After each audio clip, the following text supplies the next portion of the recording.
Professor Ram Gopal Yadav. धन्यवाद श्रीमान। ये सच है, जैसा आनंद शर्मा जी ने कहा,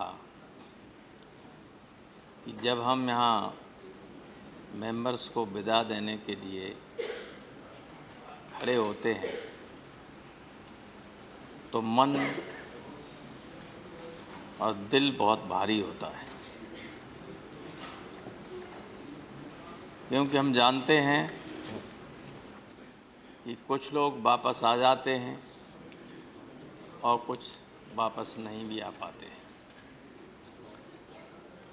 जो लोग रिटायर हो रहे हैं उन्होंने इस सदन में, चाहे वो कानून बनाने की प्रक्रिया हो, चाहे अन्य महत्वपूर्ण मामले उठाने की बात हो, कमोबेश सभी ने महत्वपूर्ण योगदान दिया है। कुछ बहुत वरिष्ठ सदस्य भी रिटायर हो रहे हैं, मुझे उम्मीद है वो वापस आएंगे। शरद जी हैं, सतीश जी हैं और लोग भी हैं, मुझे पूरी उम्मीद है कि ये वापस आएंगे और अपनी उपस्थिति से, हाउस में अपने क्रियाकलापों से, हाउस का जो कार्य संचालन है उसको और बेहतर बनाने में अपना योगदान करेंगे। श्रीमान, ये सही है कि राज्यसभा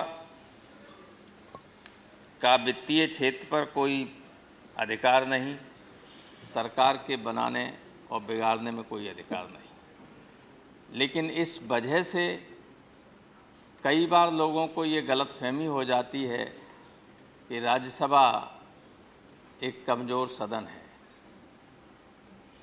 ये दूसरा सदन न होकर दूसरे दर्जे का सदन है। ऐसा नहीं है। मुझे याद आता है,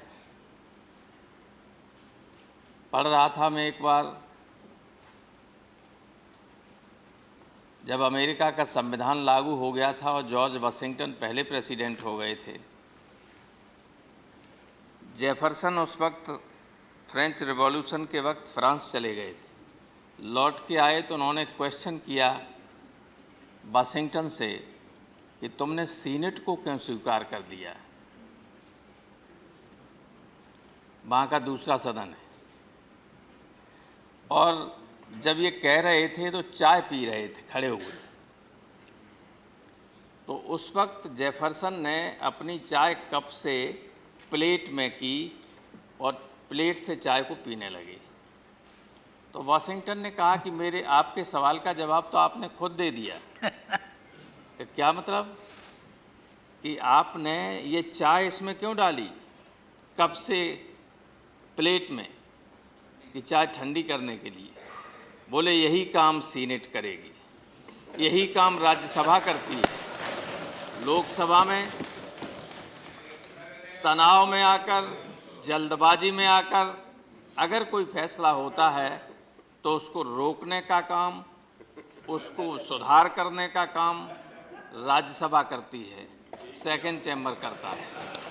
ये बहुत महत्वपूर्ण सदन है और आज से नहीं, दुनिया के इस तरह के जो भी सदन हैं उनका विधि निर्माण के हाथ में के क्षेत्र में और अन्य मामलों में बहुत महत्वपूर्ण योगदान रहा है।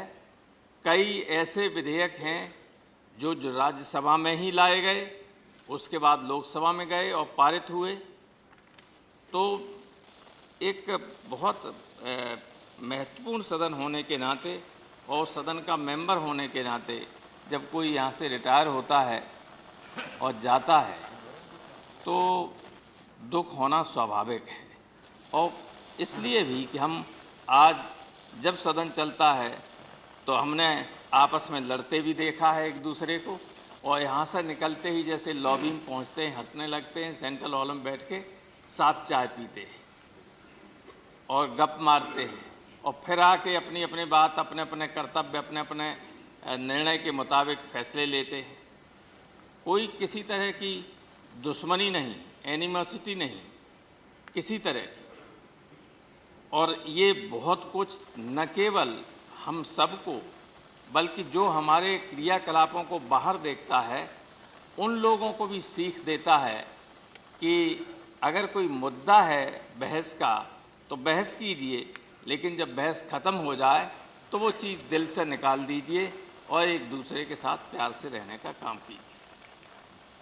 मेरी कामना है, एक चीज़ मैं और कहना चाहता हूँ एक सेकंड में, कि माननीय प्रधानमंत्री जी यहाँ बैठे हुए हैं, संसद को और राज्यसभा के लोगों को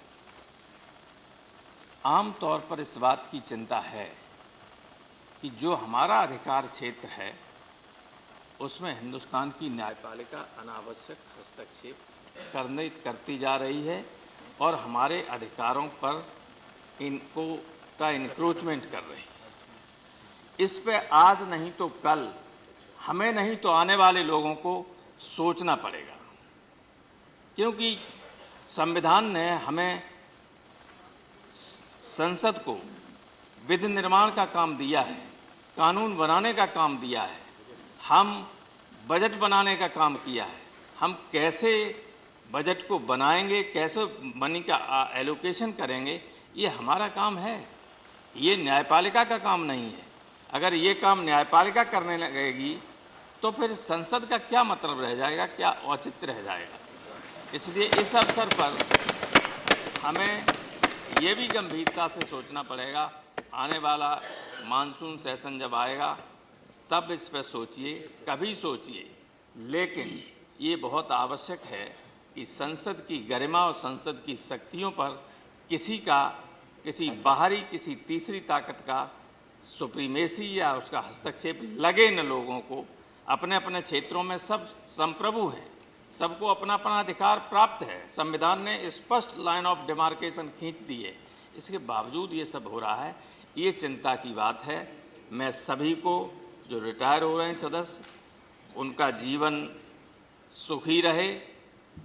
मेरी तो कामना ये है कि आज नहीं तो कल भी लौट के फिर आएँ और अपनी पार्टी के लिए काम करें, समाज के लिए काम करें और देश के लिए काम करें। बहुत बहुत धन्यवाद। Thank you Ram Gopal ji. शरद यादव